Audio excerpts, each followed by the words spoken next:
two people here.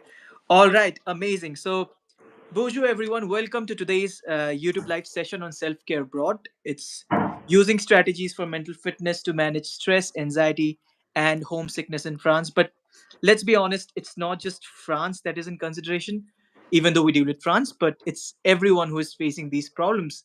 Whoever is staying far from home, whoever is, let's say, even staying at home, there are so many things that they cannot speak about, they cannot talk about. And I feel that through this session, if I'm able to ask the right questions, Mansi can guide you with some really, really insightful tips and actionable measures. Quick brief about Mansi. Mansi is a mental fitness coach with over 15 years of experience as a yoga teacher. She holds a master degree in psychology, a PhD diploma in yoga, and multiple teacher training certifications. Passionate about the mind body connection, Mansi combines science backed practices with simple, impactful methods to make mental and physical wellness accessible to everyone. Based in India, she's also a proud mother of two teenagers dedicated to inspiring others to prioritize health. Amazing. Welcome to the show, Mansi. We're so glad to have you Thank you, Saurabh. You make me sound a lot cooler than I am actually. here. But it's a good thing. I mean, the words don't lie. Words don't lie. I mean, that's some credibility you have there. So it's going to be really exciting, Mansi. I mean, we you already went through some of the responses that these Yeah. so many students have put up. You've already addressed to a lot of them yesterday in the session. But today, I really want us to take a direction where we actually go to the depths of it, not just specific query wise, but in general, how it feels. How should one go about mental health? What are the signs? What are some actionable measures that one can take? Right. So Right. I'm gonna start with this very basic question. I think because this is my personal um, observation that working on your physical health is considered a big plus. Like, it's fine, everyone should work on their physical health. People go to gym and everything, and it's easy to measure as well when should one go for physical, do something for their physical health. They feel tired, they feel lean, they want to work out, they want to look better, it's fine. But when it's come to mental health, it's very difficult to figure out whether do I actually need to care about my mental health, or where do I start, or what are the signs that can actually give me an idea that I'm not doing very well when it comes to my mental health. So if you can give me signs that that these are basic signs that if you have this, you need to prioritize your mental health right now. Yeah. Okay. So, Saurabh, first I want to start by saying that, we've we all live in a culture where physical health has always been prioritized, right? So Right. but mental health is not. So let me just put it this way, that irrespective of the state you are in currently, just like it's like saying that somebody who is maybe who looks slim or is considered fit does not need to exercise. That's not true, right? Right. So mental health needs to be on the same platform as physical health. You need to prioritize it at any point of time, right? Mm-hmm. Just Mm-hmm. like you would do physical health, like you would go to the gym not after you've done anything, right? But before. So having said that, but if you have definitely reached this point where you are excessively negative, like you know uh, uh, you see the dark cloud in every silver lining, right? Okay. So that is number one. The second is that there will be a sign, like even when you are putting on weight, for example, you will Mm-hmm. start putting on weight around the abdomen, you'll start putting on weight around the face. Okay. Okay. This is all cortisol buildup. Okay. Okay. This is a sign of cortisol buildup. You'll also have a small neck hump. Okay. Okay. Okay. That is the second, that's the second sign. The third sign is also you don't feel like meeting people. You just don't. It's not something that interests you. You would rather Mm-hmm. just stay at home, maybe watch TV. Mm-hmm. Things like that. So that is the third sign. The fourth sign is if you wake up consistently at 2 a.m., 2 to 3 a.m., right? If you're waking up consistently, Mm. with no rhyme or reason. That's the time that you need to start looking into your mental health. Okay. And the fourth is also, so I said, excessively negative. You don't feel like meeting people. There is stress buildup. So I think pretty much, yeah, these are good signs for you to Right. watch out. Right. And So if someone is being overly negative and does not want to meet people and is waking up at odd hours, we can consider those as signs for someone who need to prioritize their mental health, right? yeah, yeah, for sure. Perfect. Great. Great. Because I wanted to set this up before we begin to actually start diving into the mental health questions, because most people do not know whether they need mental health support, or whether they need to do something about it. Because Everybody needs support. exactly, there you said it. Yeah. Great. So See, see, the thing is, Saurabh, okay, you go ahead. You ask me the questions and then I will answer. I will answer all the questions. Go no, ahead. I was actually trying to get into the actionable measures now, because once we've now figured out that okay, I am someone who's waking up at odd hours, I Yeah, get very negative with every situation. yeah, Now, what should I do? What can individuals do daily in order to maintain their well-being when it comes to these things? yeah, yeah. See, the simplest things that they can do, and that also, like, which are easily accessible, don't require any investment of money, Mm-hmm. right? Mm-hmm. Is exercise. That's a big one. So even like walking for Right. 20 minutes outside, like, as if you were late to get somewhere, right? Mm-hmm. That's a great thing to do. The second thing, which is really, really very quick and very easy to do, is a breathing practice. I know it sounds so cliched, like everybody's telling you, oh, breathe properly, but really, the respiratory system, because scientifically, the Yeah. respiratory system has the quickest access to your Mm-hmm. mood and your brain, right? Okay. It goes immediately to that area. So, Okay. breathing, really, as cliched as it is the best and the quickest way to improve mood. Okay, so Okay. movement, exercise, I mean, breathing. Okay, and the other thing that they can do is start a journaling practice. Mm-hmm. Again, these are really, really simple. They don't require any investment of money, and really not that much investment of time, Yeah. in terms of Yeah. the returns that you're going to get. So, yeah, so I would 100% tell you to do that. So physical exercise, breathing. Well, Yes. we can do a demonstration later on what kind Yeah, of breathing we sure. can do. I'll be Yeah. very happy to do that. And then also journaling. You said journaling is something that's so when it comes to journaling as well, like a lot of times people can get like whether should I journal on a notebook, whether should I write there, or whether should I type it on my phone. So what's preferred basically, or does this even matter? Uh, it does matter. Like, I would prefer it if you write things, because the connection between your fingers and your brain, again, is very potent, Hmm. right? So I would much prefer it if you write things with your hands. But having said that, Saurabh, I don't want people to get caught up in the perfect thing to do, Hmm.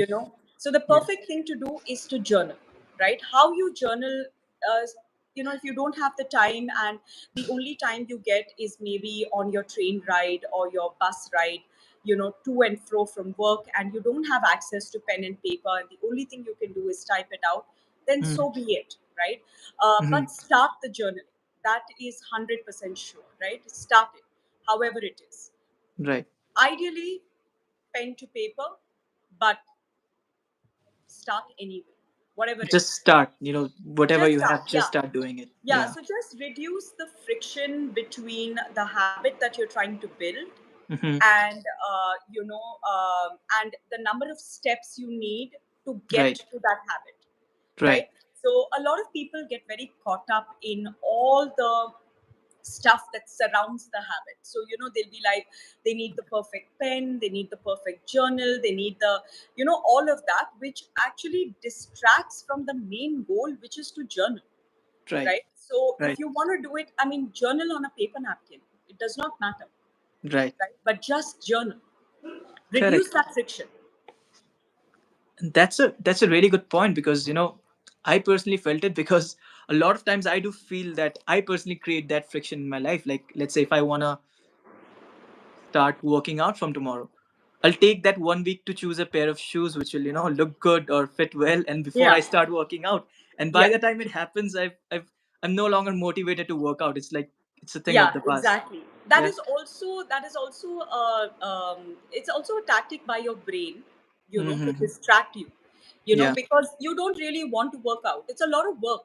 True. See, the brain always likes to take the easy route, right? Right. Right. And because you would have realized that a lot of stuff is actually relegated to the subconscious mind. So what we call habits is Right. nothing but automatic behaviors, because your conscious mind doesn't want to get involved. So this is like, there are lots of times when you would have realized that when you wake up, you suddenly can't even remember if you brushed your teeth, because it's Mm-hmm. so automatic for you, you're not even thinking about it, right? Right. But Right. now if I started telling you, hey Saurabh, from tomorrow you start brushing your teeth with your non-dominant hand, whatever Mm-hmm. that might be, Right. now suddenly all this has to happen through your conscious mind, Right. right? So your Right. brain doesn't want that. It doesn't want that extra layer, Mm-hmm. So changing something requires a lot. So that is why your brain will give you all these excuses. No, no, no, we need the perfect shoes. Yeah. No, no, no, we need all this. Right. So it's quite normal for that to happen, but you have to get past it. Right. Right. Right. And while you were saying it, I also understood that you have to fight something from within in order to take care of your mental health as well, right? It's not just going with the flow and giving it whatever it wants. So that's why I wanted to understand, like, what do you think it's the most misunderstood aspect of self-care is when it comes to mental health? Like, is it always like, take give it whatever it wants, be easy on yourself? Because that's something that's often pushed out that way. Um, so self care is yeah, it's self care is very misunderstood, right? Hmm. It is something that all of us need to take, but self care is different things for different people. Like, say for example, for somebody who's a workaholic, taking time out to go out with his family would be Hmm. self care, you know. But on the other hand, for somebody who is maybe struggling to lose weight, right, and needs to get up, uh, make that discipline to get up and exercise, that could be self care. Right. Okay, so self care is not about spa dates. I mean, not necessarily, right? Self care is anything that contributes to you becoming a better version of yourself. Okay, Mm. and it could also be that you are investing in your future self. So like for example, discipline, right, is a form of self-care, because if you are not going to exercise, or say kids who are not going to study, for example, Right. today, Right. right, they face the risk of maybe not getting good jobs later and things like that, right? So Right. that discipline is self-care, because you're ensuring that your future self is taken care of, Right. right? Right. So even if it makes you uncomfortable, it's still part of your self-care. Of course, even if it makes you uncomfortable in the short term, Yeah. it's totally part of self-care. I mean, that is what growth is, no? Of If you course. think about it, I mean, how Yeah. do you grow? You don't grow by doing the same thing over and over again. You grow Hmm. when you push yourself out of your comfort zone and you put yourself out there, right? Right. That's where you grow. Right. Right. So No, yeah. absolutely. Absolutely. Absolutely. No, that's so well put. Uh, Now, this topic, that we're going on to right now, it's something that has been asked about a lot. Like, you must have noticed in the responses that you've gotten, that you addressed to yesterday, at least 60% of them were about homesickness, how these Yeah. students feel very Yeah. homesick. Like when they've, Yeah. they've gone to France, it's a beautiful city, they've seen the Eiffel Tower, they're happy, and now they're homesick. and Yeah. they miss Yeah. the food and everything. So it's a very common experience for people living far from family and friends. So what advice would you give to someone struggling with homesickness specifically? See, for one thing is that first of all, I believe that you've got to acknowledge your circumstances. Like Hmm. you cannot have mental health in isolation. Like like say for example, if you are trying to lose weight and you live in a house that is full of sugary things, Right. right, and you say no, no, no, no, actually it's my willpower that is not on point. At some point you're going to give in. So first thing you need to acknowledge is that you are in a tough situation. First you've got to accept that Okay. homesickness is something that you're going to have to deal with. All right. Hmm. Hmm. But this is what I tell a lot of my clients. um, when you take a certain step, right, when you decide that you're going to do something, right, um, there is a certain cost to everything, right? Correct. If you have decided that you are going to move out of home and you're going to go somewhere to study because you Hmm. believe that that is going to give you a better future, you've got to understand that homesickness is the cost that you are going to pay for it, Right. right? And you've Right. got to, at some level, accept that cost. You Hmm. know, um, saying I want this and I want it without that. Right. I mean, is a little bit is like wanting to have your cake and eat it too. Right. you know Right. it Right. is something that you are going to have to face, right? So I would actually advise people who are going abroad Hmm. to do their homework earlier before they leave. Hmm. Hmm. Find social groups that they can plug into. Right. Find before you leave, right? Find other people or find people with similar interests, Hmm. where you can go and be a part of. Like, I think almost every country or every city, for example, I'm just giving a vague example, is will have a book club. So you can find the nearest book club, and you get to meet people like that. It is Right. homesickness is there, right? So that Right. is that Right. is one thing that you can do. And second is, of course, about mindset. See, so for example, stress and excitement both both have the same signature in your body. The both have the same chemical reactions in your body. Hmm. So say for example, if you are going to make a presentation to 40 people, and you are preparing for the sangeet of your sister's wedding, right? They are both very exciting. One is stressful, the other is excitement. Right. The only difference here is the way you are viewing it. What is your mindset towards it? Okay. But body wise, it's the same thing. But your mindset is actually the key, because depending on your mindset, those chemicals will react in certain ways in your body. Hmm. Okay. So I can actually quote a very interesting study. This was a study that was done by this researcher from Harvard. I think her name is Sarah Klum.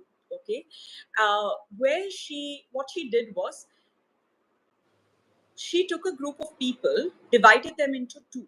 All right, and she gave both those people a milkshake that had some 350 calories. All right, each person was given that milkshake. Right. Um, but to one group, she said, this is a really light milkshake. It's not calorie heavy. It's very, very light, and it's actually very low in calories. You'll probably feel hungry very quickly after having this milkshake. While to the other group, she told them that this is really heavy. It's very dense in calories, it's high in protein, so you're not going to feel hungry for a very long time.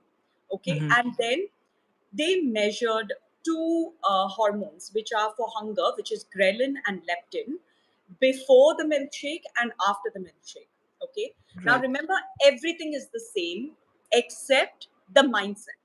One Mm-hmm. person believes that it's a light milkshake. I mean, one group believes that it's a light milkshake, and the other group believes that it's a heavy milkshake. Okay, Mm. ghrelin is your hunger hormone, leptin is your satiety hormone. Okay, Okay. in group two, ghrelin was low, not hungry, leptin was high. Shit, they were feeling very full. Group one was exactly the opposite. Okay. There was no difference. There was no difference in the milkshake given to both the groups. So, this is the power of your mindset on your Mm-hmm. body, Right. right? So, it's phenomenal what your mindset can do. This is amazing, actually. Like, um, how there's so much, such a drastic difference just because they've been given different explanations. It's Yes. actually pretty interesting. And one thing that really, I found very surprising was when you said that stress and excitement both have the same impact on your body. It's just the different They way have of viewing the it. same chemical signature, which means that Okay.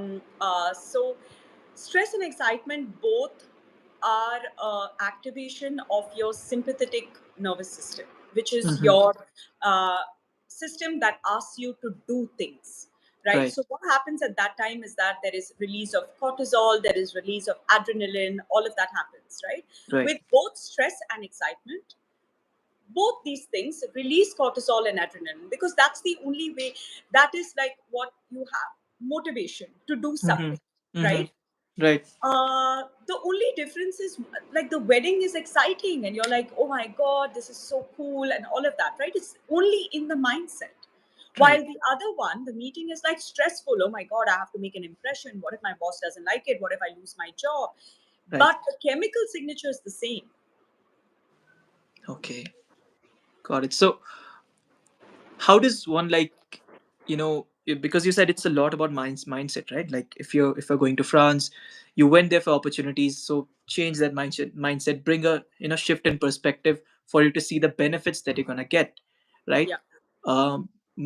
Quite naturally, is it enough to sustain your thought process? Like, can you sustain this thought process for a very long time, or at one point you're gonna be, taken over by those thoughts? See, um, it's very likely that you will be taken over by those thoughts. But what we need to understand is that we always have a choice. Right. You have a choice to be negative, you have a choice to be positive.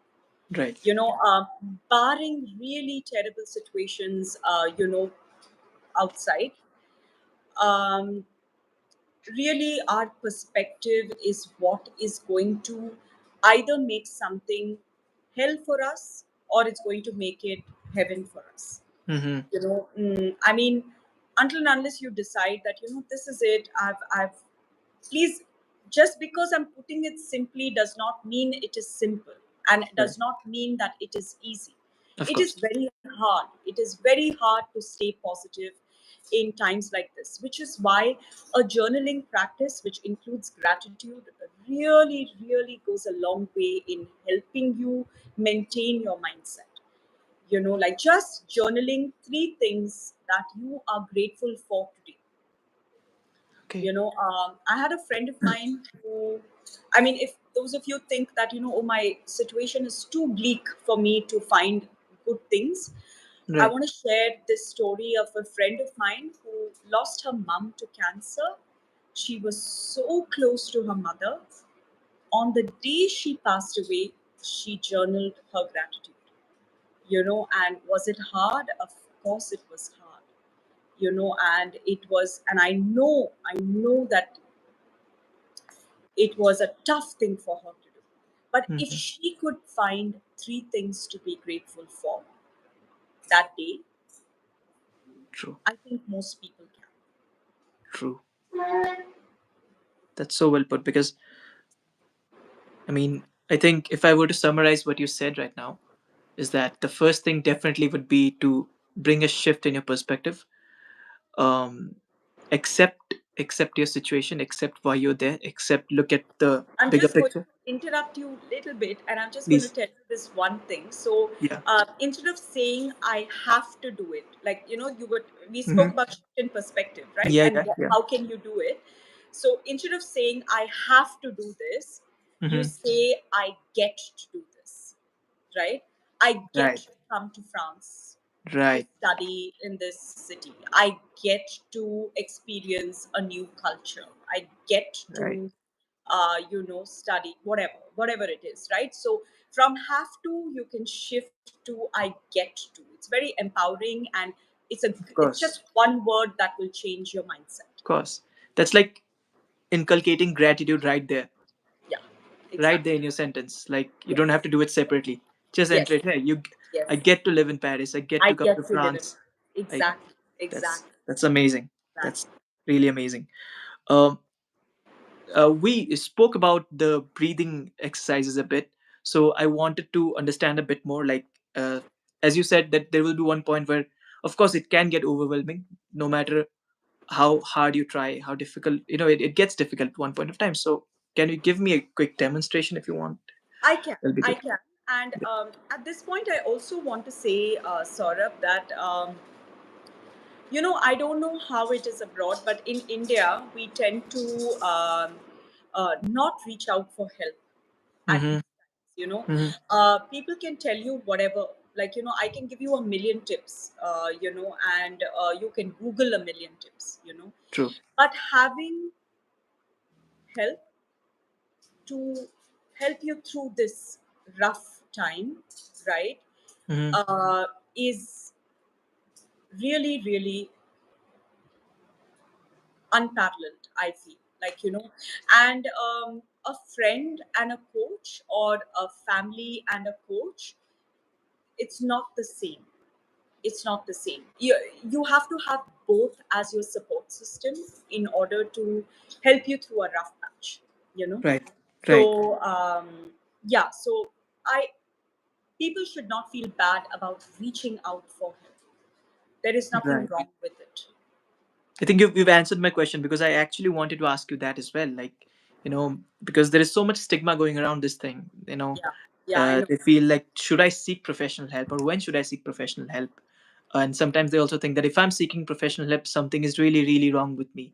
Then No, only no. I'm going to seek professional Yeah, help. So, no, no. In fact, I think, see, now coaching and stuff has reached a stage where you no longer seek help only when you're going through a tough time, but you seek help when you want to enhance your life, hmm, right? When you want to hmm, make your life better. So things are going well, but you know right, that things can go much better. right, So even at that time, you actually reach out because, um, see, the a coach does two things. One is a coach brings perspective on things. Like, say, for example, otherwise, doing something is like looking at a painting from here, right? You hmm, can only look at the pixels. You cannot really look at the big picture. So a right, coach will help you get a big picture out of it, right, right? And the second thing is that a coach will help you collapse timelines. What nobody's saying that you can't do it on your own. hmm, 100% you can, right? right, But what will take you 6 months to do on your own, you will be able to do it with a coach in 2 months, right? correct, So a coach, because the coach will help you see things and bring everything in perspective and give you the right tools at the right time, right, right, right? So you're not right, struggling with it on your own. right. And it's equivalent to getting a gym trainer as well. Like, you can do the weightlifting yourself, Exactly. right? Exactly. But if someone is there who knows it, and they can give you a guide map on how to follow and how to do it, it gets much easier and you get Absolutely. there faster. Of course, of course. Absolutely. Absolutely. Yeah. Right. So should So we do that breathing yes, breathing please. Yes. demo? Yes. Okay. So this breathing pattern is called the 478 breathing. Okay, and it's basically 4 counts of inhalation to 7 counts of um, hold. Okay, you hold the breath, and it's 8 counts of exhalation. Okay. Okay, Okay. so sort of I can guide you. You can, Surely, please, please. Yeah. yeah, all Yeah. right. So you can just close off your eyes. Yeah. Okay, and whoever's online, you can do it with me as well. Okay, so remember this, it's very important to do abdominal breathing, right? So Okay. it is your diaphragm that needs to be engaged. So Mhm. you can place one hand on the navel, right? And you can try this, because that is the navel, the hand has to move forward with the navel. All right. Okay. Okay. Okay, so let's try this. So just inhale and exhale. Just see to that you're doing abdominal breathing. So sort of I can't see your abdomen, so I don't know. I'm assuming that you're doing it. Yes. Yeah. The abdomen should come out and go in, right? Yes, Yeah. yes. The navel should be pushing into your palm on the inhale and pulling away from the palm on the exhale. Okay. Okay. Okay. Yeah. Perfect. Perfect. Exhale completely. And we'll start the breathing now. So inhale, count to four. One, two, three, four. Hold the breath, count of seven. One, two, three, four, five, six, seven. Exhale, eight. One, two, three, four, five, six, seven, eight. Let's do one more. Inhale. One, two, three, four.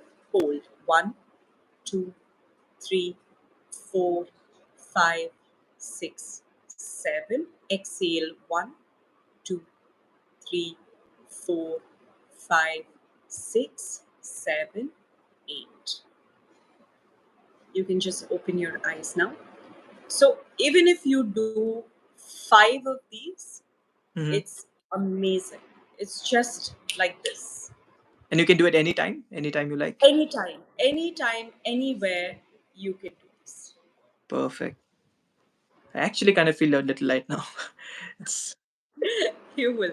yeah, amazing, amazing. Thank you so much, Mansi, for this demonstration. Of course, I'm pretty sure the ones who are viewing this and ones who will be watching it later, they can absolutely learn it and use it in their daily life. Um, Now, I understand you told me that there are a lot of things which you can just Google and find it. Like if I ask you to suggest this, suggest that, everything is on Google, so it's there already. But I wanted to know the tools that you use. Let's say the apps that you use in your personal life. Let's say just to do this breathing or some kind of meditation that you can suggest or would like to suggest for someone to use it as well. So I I sometimes use this app called Insight Timer. You can check that out. Hmm. They have everything. Like a lot of their stuff is free. Some of their stuff is paid. They have breathing practices. They have visualization practices. They have a lot of stuff. Hmm. Yeah, so you can use that. You can use that Insight as well. timer. You said insight Insight. time. Yeah, Okay. yeah. Perfect. Great. Now to my most favorite part. I was waiting to ask this question to you. If you can suggest some books that people can read or that you've read and found, okay, these are really good and Yeah. people should read this. So can you suggest at least three books to everyone to improve their mental well-being? Yeah, yeah, sure. I'm constantly reading books, but one of the most impactful books I have read is Atomic Habits Hmm. by Yeah. James Clear. Right? That's a really genuinely fantastic book. Um, the other book, I've forgotten the name. Sort of, we were discussing it sometime. No? I think it was something about on sleep, on how we sleep. Yeah, correct, Yes. correct, correct. Why We Sleep, correct. Matthew Yeah. Walker. So I love Matthew Walker. Hmm. He completely changed my perspective on sleep. So Hmm. Why We Sleep is another amazing book to read. Right. Okay, and the book that I am currently reading is something by a psychologist called Dr. Julie Smith. Hmm. Uh, why has no one told me this before? So that also, it has a lot of actionable tools that you Right. can use. Right. So Amazing. yeah, And I think in a previous conversation, you also suggested one book which I really found interesting when I was looking for it, and it was "The Body Keeps the Score." the Um, body keeps score. Yeah, yeah, yeah, yeah, "The yeah, Body Keeps Score." Yeah, yeah, so yeah, yeah, that's one book which I found yeah, interesting. Once you yeah. suggested it, It is. It went is through it. interesting. Yeah, Yes, and because there's they one talk book. about. Yeah, Yeah, please, please. they talk about how the body stores trauma. He Right, talked about that and how you need to engage the body to release trauma. right, right. That's amazing. And there's this one book that I'm currently reading that I would love for everyone to give it a try. It's called this "Don't Sweat the Small Stuff," and it's all Yeah, small stuff. yeah, Because you know, personally, when I actually try to analyze the things which are bothering me, most of them were like very small stuff. They're not serious stuff or something that will change my life completely. Most of the yeah, times, yeah, yeah. and this book helped me to recognize those things, those Those patterns. things. Yeah, Yeah, so I can yeah. stop myself when I'm building that mental snowball. I can stop. Hey, Absolutely. stop, it's not worth it, right? It's not. it's Yeah, gonna yeah, it's not gonna help you in the future. yeah. It's just building up. And um a lot of beautiful things were said in this book, which I think it will help people to really, really. I'm definitely going to read that one, Saurabh. Please, I would So love thank to hear you from for you my later on next how we book found it. suggestion. I'm very happy to read that. Absolutely. Hmm. Surely. So, Um, Mansi, I think we've almost reached the end of that session. We've almost covered what we wanted to cover. Now, I just have one quick rapid fire for you. So it's kind of a game where I'll give you a situation or feeling that students usually feel or I feel, and you have to give me something related to that, any solution that can help me if I'm Okay. feeling that. Okay, let's give it Okay. a shot. Okay. Right. Yeah. Give me one actionable solution if I'm feeling stressed. Movement. Any movement. Right. Any kind of movement, walking, running. Any movement. Go for a walk. Go for a run. Anything. Anything. Any Okay. movement. Stress. If I'm burned out, having a burnout. Burnout is rest. Rest. Okay. Rest. Yeah, and really like true rest, not watching TV rest, Okay. but rest. Sleep. Absolute sleep. Yeah, sleep. Yeah. Sleep. Okay. Oh, oh. Related to that, if I can't sleep, what do I do? Uh, Early morning sunlight. Okay. So get early morning as early as you can. Get sunlight Mhm. into your to hit the retina. All right. All Yeah. right. A very common feeling prevalent in everyone if I'm overthinking. Journal. Journal. Start with gratitude. Yes. You can just journal. You can just journal about Whatever I'm what feeling, you're just write it thinking down. about. Yeah, what does it feel like in your body? Yeah. Whatever. Because journaling, what it does is, see, overthinking is basically activation of the fear center of your brain, right? Mm-hmm. You're overthinking because you don't trust that you can handle a particular situation. It's fear. So when you start journaling, what happens is you engage this area of the brain which is called the prefrontal cortex, Mm-hmm. and that is your logical, grounded, clear area, like your clear thinking area, right? So the Right. minute you start putting things down on paper, your logical side of your brain gets turned on, right? Mm-hmm. And the fear goes down, the emotions go down. So Right. that 100%, just start journaling overthinking. Right. I think it's also because once you're able to visualize something, it becomes less scary. I don't know if that makes sense. It happens in horror movies. Like I don't know. It's like if they've shown the ghost a lot of times in that movie, by the fifth, sixth time you're used to it and you're not very scared of that thing anymore. Yeah, And if I don't that's watch horror movies, okay, so, so yeah, I can't tell you if what you're saying is right. right. But yeah, I'm going to All take your right, word. all right. The last one is if I'm feeling lazy. You're feeling Lazy. lazy. Ah, lazy is a tough one. But if you are feeling lazy, then I think the first thing you can do is just start small. Like, do the smallest thing that you can do. Mm, So, okay, tell me, like, what would you be lazy? Like, what would you feel lazy about? Give me an example. working out. Working out, right? Yeah. Okay. So, in that case, can you walk inside your house for 3 minutes?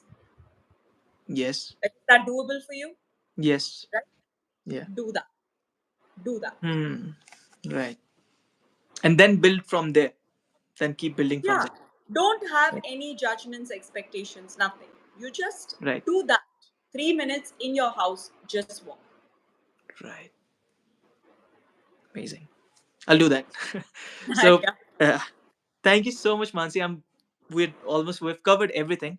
Now, if you have anything to share with our audience who are watching it now and will be watching it later, any last minute tips, any insights that you have to share with them, please, we would love to hear it from you. Uh, no, I think I've shared quite a bit. You've asked really good questions, so I think we've covered quite a bit.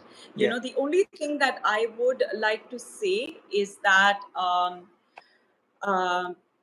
you know um, I had a master's degree in psychology, and then I went on to become a yoga teacher. And I've been teaching yoga for the longest time, for 15 years. I still do run my yoga classes, and in both, and then I found my way. So I upskilled again after doing yoga. I upskilled again. I did my got my certification in life coaching and anxiety management and everything.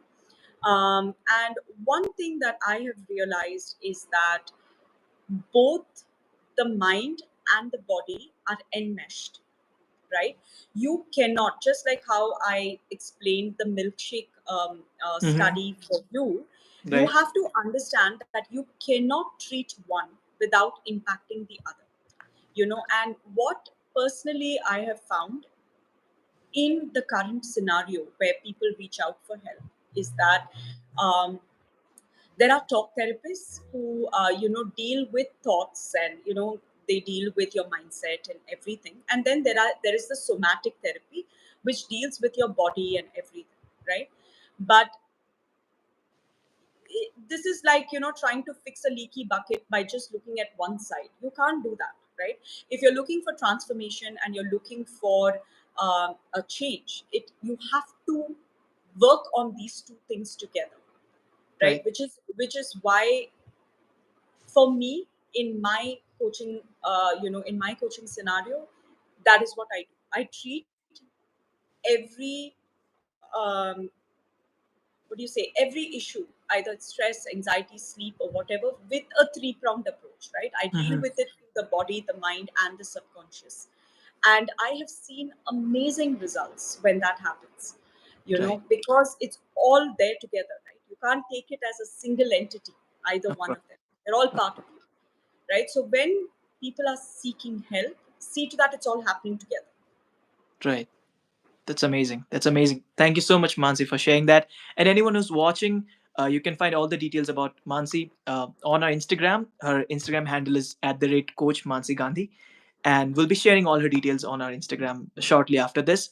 If anyone who feels the need to get in touch with Mansi, to get into further depths of what you're feeling, you know, please, please feel free and get in touch with Mansi. And I'm pretty sure she'll give you the results that you're looking for. I'll be Uh, very happy to help. Amazing.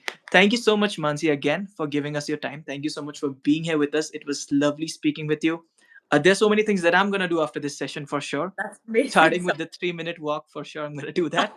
And everything that you've said, the book suggestions to all the strategies that you've given us, I'm sure it's going to help a lot of those who are watching it and who will be watching it later. So I'm thank very you once again for being here. And thank you, Thank you so everyone who's thank you watching. so much for having me. I'm truly honored, and I really really hope that I have helped as many people in your program as I can, and of course more than that, because it is a tough time, and I'm very glad to be part of their mental health journey. So thank you for having me. Thank It's you. a pleasure. The pleasure is ours, Mansi. The pleasure is All ours. right. Thank you so much. All right, All guys. Thank you so right. much for Okay. joining us. We'll be Bye. signing off Bye. now. All the Thank you so best much. to Bye you. bye. Bye.